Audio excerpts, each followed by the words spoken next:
Hello and welcome to the Vote School Board First Candidate Questionnaire recorded session here. We're joined with District 7 candidate Jamie Piotrowski. Jamie, thank you so much for being here and having some time so that you'll be able to speak directly with the voters. I think we'll just get rolling and I'll jump right into the questions. So I guess the first question is a real broad general question, just sort of why are you running for school board and what sort of experiences or things in your background do you think make you a qualified school board representative? Yeah, thanks, Graham, and thank you for holding these sessions. Because we have had a lot of Zoom forums, and I think not only we as candidates, but I think too a lot of folks participating are feeling that Zoom fatigue. So I think this is a really great way to just get that really easily digestible information without having to pay attention for more than 3 hours. So it is appreciated, I'm sure, from all of us. And so. Yeah, I mean, I'm running for school board. I am a licensed social worker in the state of Pennsylvania, and I have lived in Pittsburgh my whole life. And so I have a really deep connection to the community and in my work with the community. So I have been in some form of social work since I graduated from undergrad in 2014. So starting working with immigrants and refugee communities and helping them resettle and adjust to new life in the United States. Did a little short stint in the foster care system and helping young women, prepare for the next step in their lives, whether that was college or entering the workforce or, readjusting back into family life. And I shortly, after a short time after my bachelor's degree, I did decide to go back to school, really to do, more work in something that's a lot bigger than myself. And, after that time, still working in communities. And so I work as a program manager for economic development now with the Mount Washington CDC. And so really school board just kind of fits into place with my record of public service, so to speak. I'm very dedicated to the values that we as a social work profession hold. And one of those very big ones is social justice. And that is what has been motivating me, not only throughout my career, but throughout this campaign as well. And so making sure that all of our kids have access to an equitable education, including our refugee and immigrant students and our students with disabilities, because the quality of an education should not be determined by our children's zip codes and where they live. And so I'm very motivated by making sure that our kids have access to an equitable education that is fair and that is high quality. Awesome. Thank you so much. Well, I was going to ask this question a little later on, but you just touched on it, so I'll ask it now. We've seen enrollment decline here in the district. However, one of the student groups that's growing at a pretty fast pace are English language learners. So just curious to hear from you about how you see your role as a board member in supporting not only English language learner students, but also their families. Yeah, I think this is a really great role, for our community schools to step in. I really love the concept of it. And I do think that it's something that, just because of current, with COVID and the district budget is something that has kind of been left to the wayside. And I think this is a really great moment for our community schools to shine and to really build partnerships with all of these different community groups. There's a Bhutanese Community Association of Pittsburgh that serves a lot of the Bhutanese community in the South Hills. There are other community groups for people who are Muslim. And we have a lot of folks, who come from all over the place, but have, have that in common. And so, just having a common characteristic, so there's just a lot of different groups that we have a big opportunity for partnerships to really reach out to those communities. And kind of, those communities can serve as a liaison to the school board because of that language barrier. And I think it's really important, that since they are, vulnerable, not only because they are new to the United States, but vulnerable because of this language barrier. I think it's very important that we step in, especially through our community schools, to make sure that they are also getting the same resources, just like anybody else would. And also another step to work with those resettlement agencies, like Jewish Family and Children's Services. There are a few others throughout the city. And so really building those relationships to make sure that all the needs are met so that their education and experience in the United States is more holistic rather than a piecemeal experience. Awesome, thank you. And so you mentioned the concept of community schools a couple times, and I'm just curious to sort of hear so I guess more broadly, sort of how you see a community school operating, but then also what is the role of a school board member in sort of pushing for expansion of those community schools? Mhm. So, I mean, each community school, we have several, and I think it's really important to note that each community school is unique to the communities that they serve. So they're not necessarily all going to be identical. And I think that that's important that, you know, those resources that our community schools serve, that input comes directly from the community as well, so that we, you know, whether it's the school itself or as a school board, are not pushing for things that aren't, may not necessarily be needed within the communities. So it's also a great way to bridge that relationship, not only with nonprofits in our communities, but also our families, and to make sure that we are really hearing what their needs are so that we can have those addressed at each of these community schools. And so then that also means talking with our community school directors, you know, whether or not, because there may be some families who don't necessarily have the time or the means to communicate their needs, especially in the COVID world right now where everything is virtual and we are all stretched so thin. And so having our community school directors as that liaison as well to the board to make sure that everybody is in tune to what these different needs are. Awesome. Thank you so much. So I guess sort of switching gears to a sort of larger, more overarching issue that sort of is over all of these things is the district's budget.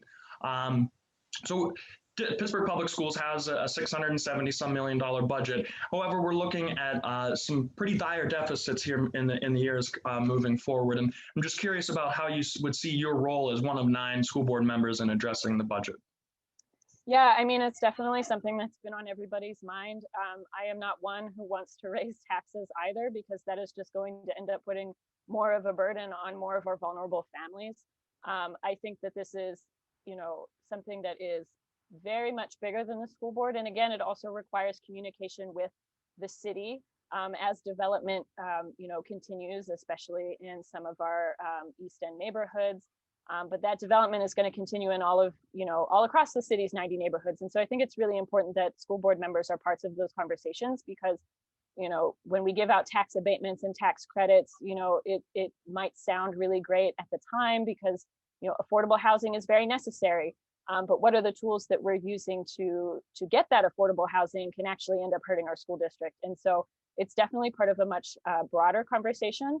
And then part of that conversation also has to happen with the state, because the state's funding formulas are not necessarily up to date with, you know, the current needs of our students, especially when it comes to, you know, how we're funding cyber charter schools, brick and mortar charter schools, and then how we're funding special education formulas. And so, you know, it's just something that needs to be taken a look at the state level. And I think as a board too, you know, we need to look at that so that we have a unified message when we're making different requests to the state to make sure that all of our students have appropriate funding for whatever their different needs are. Thanks. Yeah.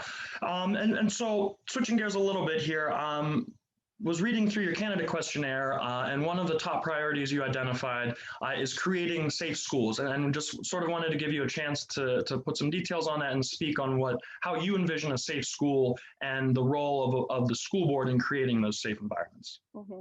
So I think this really ties into with a lot of the budget questions. You know, we've seen some changes in the budget from the 2020 school year into the 2021 school year, and seeing cuts in you know, mental health services, with cuts to social workers, cuts to counselors, psychologists, and similar roles. And so safety in schools for me, and again, as a social worker, you know, really prioritizing you know, mental health and those kinds of basic needs.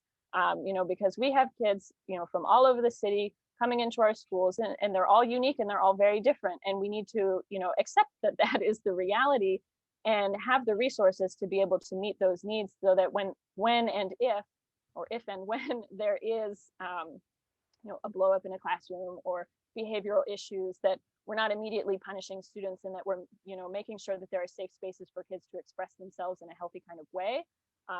And making sure that, you know, teachers and staff have those appropriate resources as well, so that they're not equally reacting to something that would just escalate the problem more. So really making sure, and again, especially because of post-COVID, we are going to have a lot of kids that are going to, you know, need help adjusting back to in-school person learning.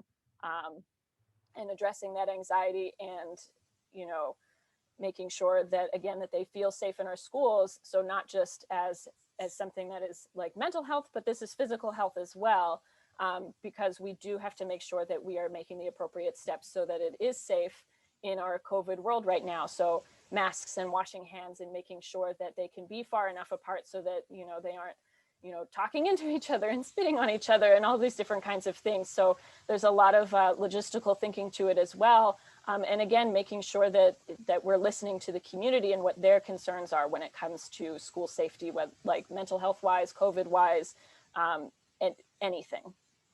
Awesome. Thank you so much. And so I want to touch real quick on early childhood. So Pittsburgh Public Schools has a pretty robust early childhood program. However, you know, because of resources, it's not a universal program. And I think it's pretty easy for everyone to agree that we need to expand early childhood education access. But I'm curious to hear from the candidates themselves sort of how you see your role in helping to support expanding access for early childhood. Absolutely, yeah. And I mean, early child education is the bedrock to me, you know, to having a future quality education as well. And not only that, it's also a resource for our parents who sometimes have to work 2 and 3 jobs or work full time and weird, you know, off-hour shifts and things like that. So it's not just necessarily an educational purpose. This does serve our families as well.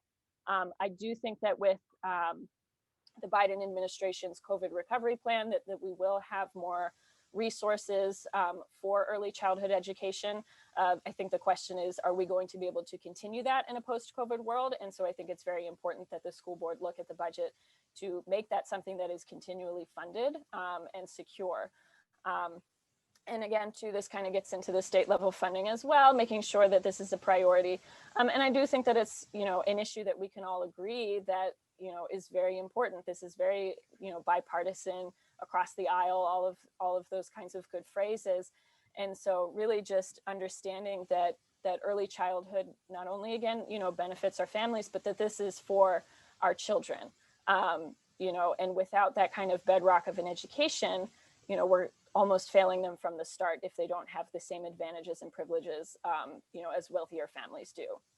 Awesome, thank you. So you mentioned state funding in several different aspects, and I know we don't have enough time to get into all the intricacies of all the different ways that the state funds education, but I'd be curious to hear sort of generally how you would want to, as an elected representative, be advocating in Harrisburg on behalf of Pittsburgh Public Schools. Yes, and I've already started, you know, having some of these talks with State Representative Jessica Benham, who she represents a lot of District 7 as well. There's a lot of overlap there, and it's definitely something that's a priority on her plate. And so there are small conversations already happening. And again, you know, I would be one of 9, and so it is important, you know, to get 8 other folks, or at least 5 other folks, you know, on the same page. And I do think that we all are. You know, and again, you know, as elected members of a school board, you know, we are all there for the same purpose, and it is for the children. So I don't really foresee any kind of problem advocating in Harrisburg. I think it's really more of what would that strategy be?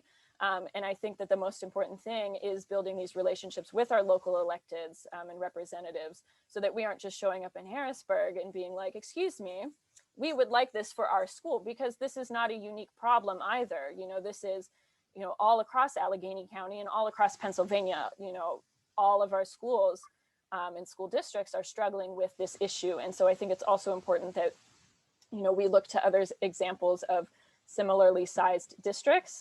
There's not many of them, but, you know, Philadelphia, though much bigger, is an urban school. So I think really just looking, you know, at best practices, how other districts have handled these kinds of things, and advocating with other groups, because the need is the same. Thanks. So part of our voter education efforts every 2 years are going in and registering high school students. And unfortunately, we haven't been able to do that. We usually do it in cafeterias. And so that's one of my favorite activities to do, because I get to hear from students and what they want to ask school board members. So I'd be very remiss if I did not ask this last question. Just sort of thoughts about improving food service and the quality of food that we're giving to students. And then from our friends at the Pittsburgh Food Policy Council, wondering if you would be in support of a good food purchasing policy, things that prioritize things like animal welfare, fair labor practices, nutritional value, and local economies. So just sort of general thoughts on food service. Yeah, and I really do appreciate all of the work that the Food Policy Council does. And when I did some work in Clairton to open a fresh corner store, which was also with Just Harvest. So I really appreciate all the work that they do, trying to push for healthy foods in our urban areas and really everywhere. So yeah, I mean, it's definitely, worth having those conversations. I think especially too, as our school body, becomes more diverse with incoming refugee populations and just different cultures in general. I definitely think it's something, to look at to make sure that we're feeding our kids foods that they are used to and foods that they like, rather than just putting something in front of them and saying, I'm sorry, this is all you get. And so that does mean, looking at what, our contracts are, if those contracts, can be different based on the school population, or if it has to be done across the board. And same thing, when it comes to, where does our food come from? I mean, it's a lot bigger than a lot of all of us and everything, but I do think that it is important to, for our kids, especially to really understand where our food is coming from and how folks are treated, who pick our food and prepare our food. So it is also very important that, our cafeteria workers and, even down that line of, the folks, driving the trucks to bring the food to school, all of these things, they're all very important jobs. Every job is, important. Every job deserves to be paid well. And so, I think that's definitely something to look at as well, is, making this whole supply chain, part of a school board discussion. We have the ability to make decisions that affect a lot of people and not just our kids. And those are things that we need to consider. Awesome, thank you. Well, we're running up against our time limit here. So just want to ask you, is there any other things that you'd like to share, or any issues that we didn't get to that you really want to highlight before we jump off here?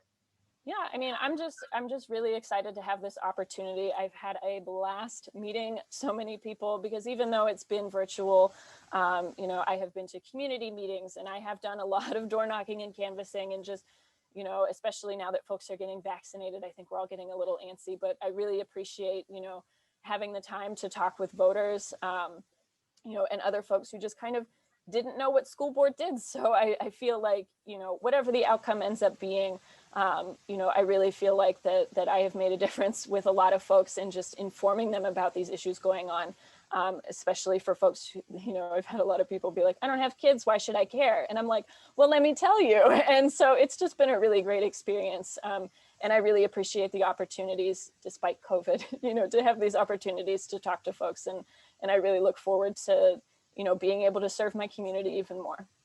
Great. Awesome. Well, on behalf of the whole Vote School Board First Coalition, we'd just like to thank District 7 candidate Jamie Piotrowski for joining us here today. I encourage folks to head to the voteschoolboardfirst.org website. You'll be able to read all the candidate questionnaires and find all of these candidate videos. So Jamie, thanks again, and best of luck with the rest of the campaign. Thanks so much, Graham. I appreciate it.